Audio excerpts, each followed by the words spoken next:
I'm going to speak to you a bit about the challenges of water and also the opportunities for PVC in the water sector. So my name is Durk Krol. I'm the director of the European technology platform for the water sector. I will start with a slide which I find very important nowadays, is to indicate to you the importance of water. Yeah? Because one of the issues we always find is that water is very often taken for granted, despite that very often again is indicated also as a key sector. And there you see that actually 90% of the global economy in 2030 was water dependent. And to be honest, until this day I still wonder what is the other 10%, because nobody can tell me. A bit about WssTP itself. So we are a European technology platform. We have been initiated in 2004 by the European Commission as an industry-led platform. Our mission is to improve coordination and collaboration in the water sector and allied sectors, because of course water is a very transversal issue. It plays a role. Water is not your typical industrial sector, like for example the chemical sector or the steel sector. No, it's a very transversal sector. So we collaborate a lot, for example, with other European technology platforms, with other sectors like steel, plastic, chemicals, etc. Yeah? Then also to enhance the competitiveness of the European water and again allied sectors, and to contribute to solving Europe's societal challenges. As I already mentioned, water is often taken for granted, and the fact that it's often taken for granted has huge impact on the need for investment and the actual investments happening in the water sector. Then water is also a very local issue. Water management is very local, but also the water market is very local. I had a look into, for example, the market for pipes, and there are Severn Trent, a UK utility, made the estimate that about 86% of pipes bought by utilities come from the region. The sector is very fragmented and diverse. Here you can see that across Europe, the 28 member states, or 27 now, 28, there are about 70,000 different water utilities. Yeah, so if you want, there's not one entry point, or very many different entry points. That links again to the statement I made before about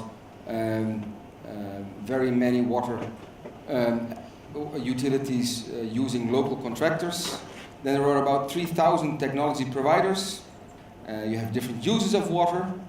Of course, the one you're most familiar with is the use in a domestic context, but you also have water in industrial use, you have water for agricultural use, and of course the use in nature, which also means that in a situation of water scarcity there is increasing competition between the different uses of water.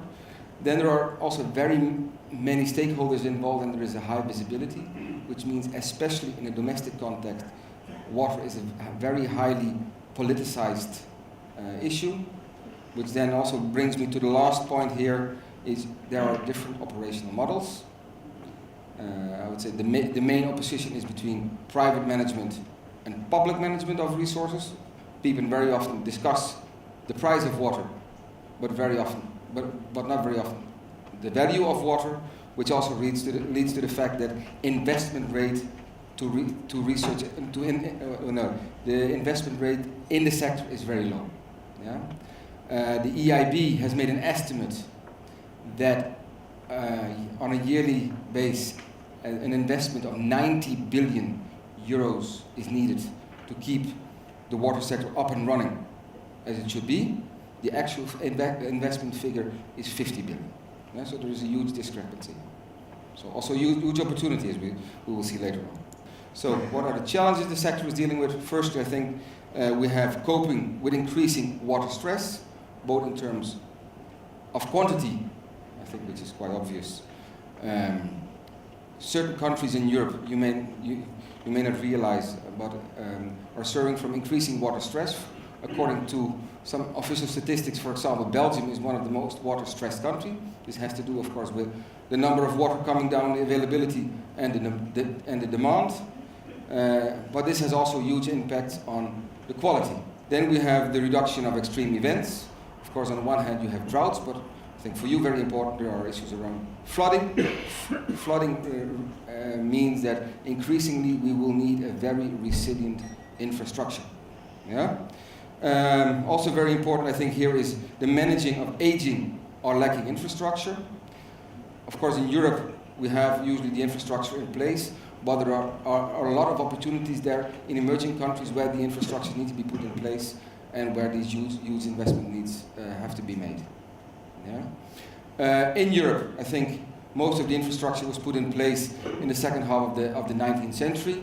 Today, we're dealing with an infrastructure which usually has been put in place shortly before the Second World War, and the infrastructure which was put in place then has an average estimated lifespan of about 100 years. The infrastructure put in place after the Second World War has an estimated lifespan of about, on average, 70 years. So you will see that in the next 20 years, I would say these two will coincide, yeah, and there will be a huge need, yeah, in terms of investment to replace all these infrastructures. So again, I think there is an upcoming, have to be quick, investment need for you. In the Sustainable Development Goals, there is a specific chapter 6, which is dedicated to water. Yeah. 2 of these goals deal with universal access to drinking water services and sanitation services. Again, I think these Sustainable Development Goals can be a major push and a major instrument to drive investments in the water sector in the future. Also, what we see now is that regard to PVC, PVC is doing very well in the United States and China, where it's the preferred material for putting in place pipes. But in Europe, there is another technology, and now I have to check. This is HDPE, which is right now the most used piping material in Europe. So I think there is still opportunity for you to improve.